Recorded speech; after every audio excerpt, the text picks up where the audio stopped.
Well, we're here with Ed Riley. Ed, good to see you. What are you doing in Washington? Well, it's good to see you guys. It's been a while, so it's good to be here.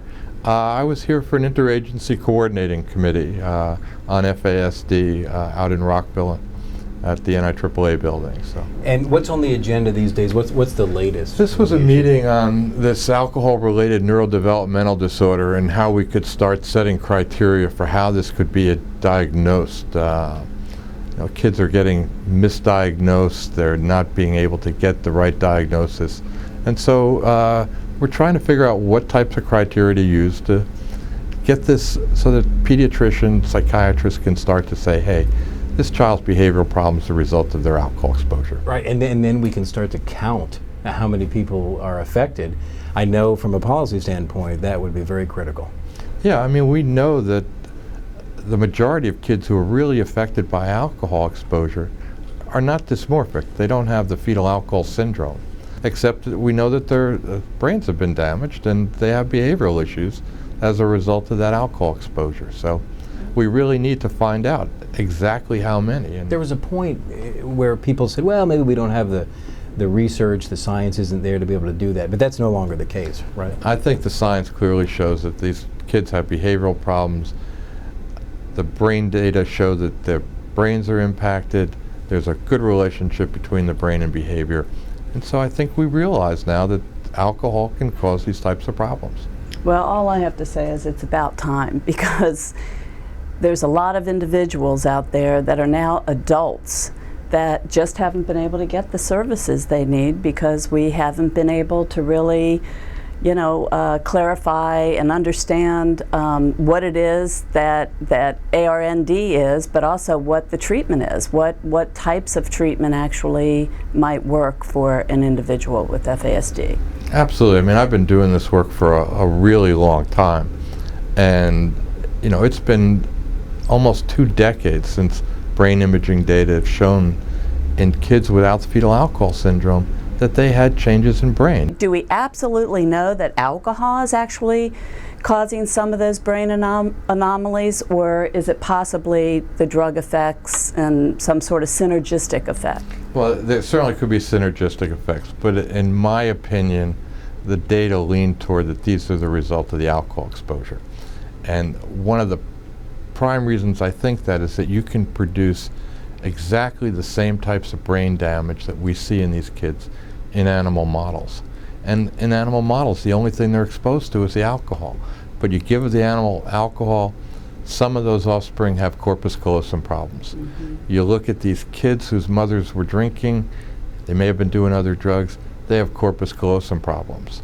So I've come to the conclusion that it's the alcohol that's doing these things. So. Can you diagnose an FASD by using an MRI image?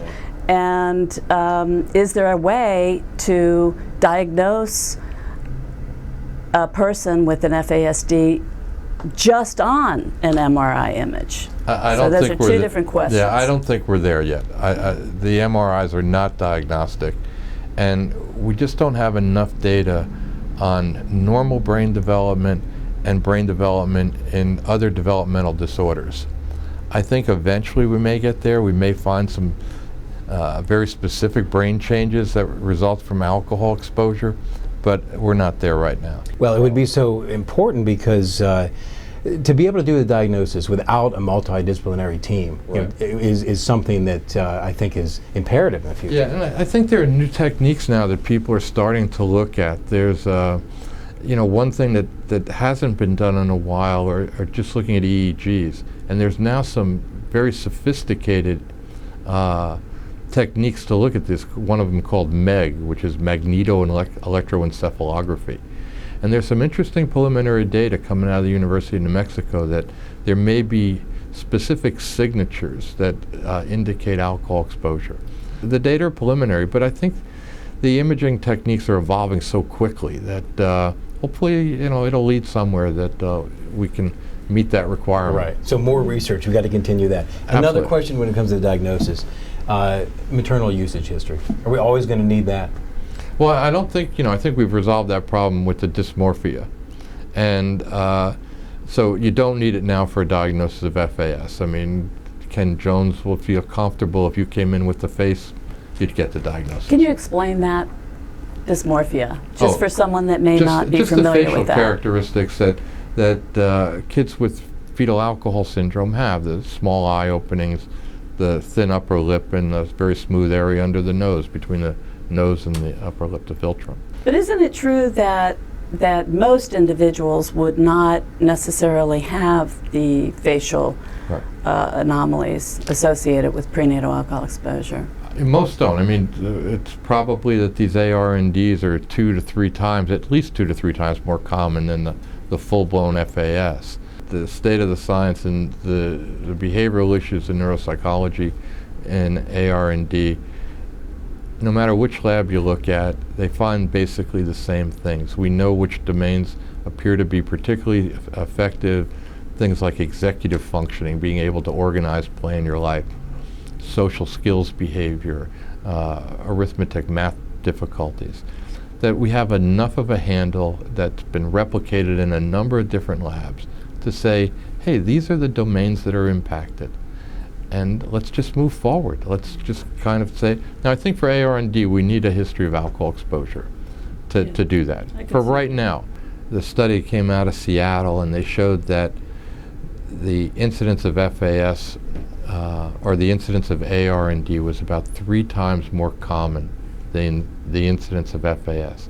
And the incidence of this whole spectrum of disorder was about 1 in 100. I know that the CDC has pretty good data on the number of pregnant women who are heavy and binge drinkers. And I think of the roughly 4 million or so births in the U.S. each year, over 100,000 women are heavy and binge drinkers, not any alcohol. That's certainly a concern. It's a large number, particularly when you can consider that, you know, we know that a large percent of those women who are drinking heavily are going to have kids with FAS.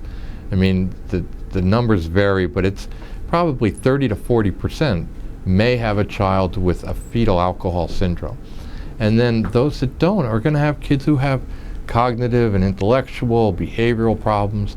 Not that every kid's going to be affected, but a substantial number of those offspring are going to have problems. And maybe even physical problems, as some of the newer research is showing. And here's the thing, how many of those kids are really going to ever be identified as having an FASD, that we're really understanding that alcohol caused many of the problems? Right. I mean, there's a paper by Larry Bird showing a higher incidence of cardiac defects in kids who've been exposed to alcohol prenatally.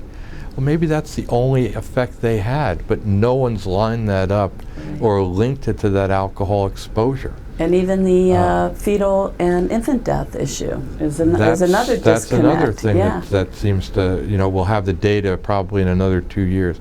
But I look at things like just motor problems that kids have. Just that clumsy kid in school may not get labeled with an ARND, but you just don't know whether it was the result of that alcohol exposure or not. You know, when you're drinking, how much you're drinking, are all going to determine the outcome. And here's another cost that's probably impossible to measure for, but the cost, the emotional cost of both moms and dads of knowing that there was alcohol exposure. And here now we have a child with whatever school problems or behavioral problems or maybe physical issues, that worry and remorse that there's a possibility it could have been linked to drinking during pregnancy. And we talk to those folks every day here at NOFAS, and that's not an easy cross to bear. Oh, absolutely. I mean, that's one of the reasons that I recommend that women not drink during pregnancy at all. Even if they don't believe that low amounts of alcohol are going to be damaging. If your child was born with an effect and you had anything to drink while you were pregnant, you're going to sit there forever and ever and ever and just wonder whether or not you might have been the cause of that problem. Whether it does or not, and that's the thing, you know. And, you know, 4% of kids are born with problems. You know, 5% of kids are ADHD. And so, you know, it's a cross to bear that I wouldn't want to have to do. Yeah. And if you don't drink, you don't need to worry about it. The problem is that when people try to establish how much is safe, when we talk about thresholds, they're talking about thresholds for populations. They're not talking about thresholds for individual people. And so the genetics of an individual, how maybe alcohol prone or sensitive they are, that can all have an impact. When they drank, it can all influence the outcome. And so for any individual person, their thresholds are irrelevant. It's just, that's a population measure. It doesn't tell you what's safe for you or what's not. We all know women who drink a lot, who have kids who appear perfectly normal, and you just wonder, well, obviously it didn't have an effect. Well, maybe there's something particular about that woman that was preventative, that provided some defense. And how would you quantify a birth defect that you weren't aware of, that was subtle? I mean, you don't. And we know that there are genetic factors that play into this. I mean, with animal studies, you can show that you can selectively breed animals who are more sensitive to alcohol, and the ones who are more sensitive have, if you give them alcohol when they're pregnant, have offspring that are much more affected than the ones who aren't. Really? Wow. So, something we say all the time, and I always find myself falling back on sort of, I think, the common sense approach. I mean, we know that alcohol is a neurotoxin, right? We know it's a teratogen. Why would you want to expose your embryo or fetus to any amount of a toxic substance? We get so upset about lead in children's toys or anything like that. If it was something else besides alcohol, they'd be clamoring to ban this That's substance. right. Don't prevent me from my beloved alcohol. But some chemical shows up in a baby bottle, and that chemical's been linked to estrogen levels, and people get rampant about that fact. And for alcohol, it's, well, how much is safe? Right. And of course, it's like, well, how much? When you say drink a lot, drink a little, I mean, that's subjective. I mean, this mug filled with alcohol may be a good night drink to one person, may put another person in a coma, When you talk about behavior, people say, well, the kid has strange behavior because he had a bad upbringing, or he was just maltreated, or he's just a bad kid. And we try to attribute these behaviors to lots of reasons. But when you show them the brains and you say, this is not a behavioral problem, this is a problem with the brain, people can kind of say, oh my God, it's not that kid's fault that he's like that. Right, and that it's lifelong. It's not going go away. I mean, when the corpus callosum is missing, the corpus callosum is missing. It is not coming back. When you have a small cerebellum, it's not going to regenerate those cells that you need. So, I mean, these are lifelong conditions. I mean, I always, in my talks, always talk about kids, but I always make sure that everyone understands that these kids grow up into adults, and they have these problems lifelong. Some of the manifestations may change, but the underlying deficits in being able to plan and organize your life, to be able to inhibit your behaviors, to know right from wrong, and to be able to figure that out, they can suffer lifetime consequences. Is that why so many people who are affected, you get into the juvenile and criminal justice system? They may be highly functioning in some ways, but they don't know right from wrong. They may be extremely gullible. They may do it because they misread social cues from people. They may do it because they want to have friends, and their friends are misleading them.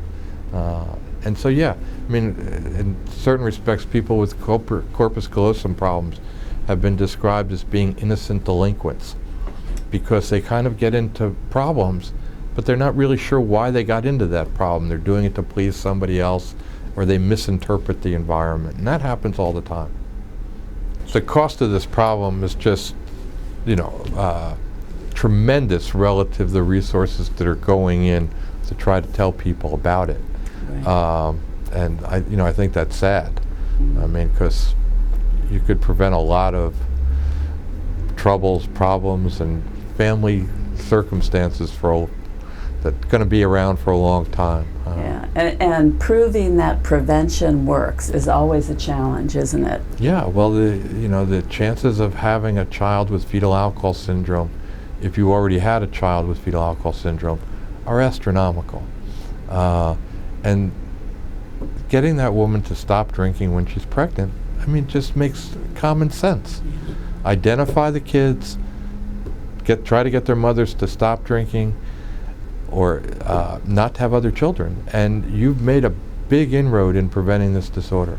Right. You know, by the time we get the kid and you have to treat the kid, you should have stopped that kid from being born with fetal alcohol syndrome. That's. And then the other issue, vice versa, when we're treating women in addiction treatment, and she's pregnant, maybe with her 4th child, and maybe 2 of the kids are even in the treatment center with her. We're not even looking for effects with women who are currently being treated. Another big problem. Absolutely. So there's that disconnect. There are so many avenues of work that we could be doing, and it's resource driven. One of the differences between you and so many of the folks that do research and work on this issue is your connection with the people who have been affected, the families who live with this issue day to day. And I just have to acknowledge and thank you, because you're one of those guys that when I have a family member that really wants to understand whatever it is, brain effects or whatever it is, and they really want a go-to person, I can give them your email and your phone number, and you actually take the time and talk to them, and that really means a lot. I have a problem with people who don't sit down with parents and try to explain these tests that we do. You know, you test these kids behaviorally, and then you have to give the parents feedback on what that means and what they can do about it. I think that's critical.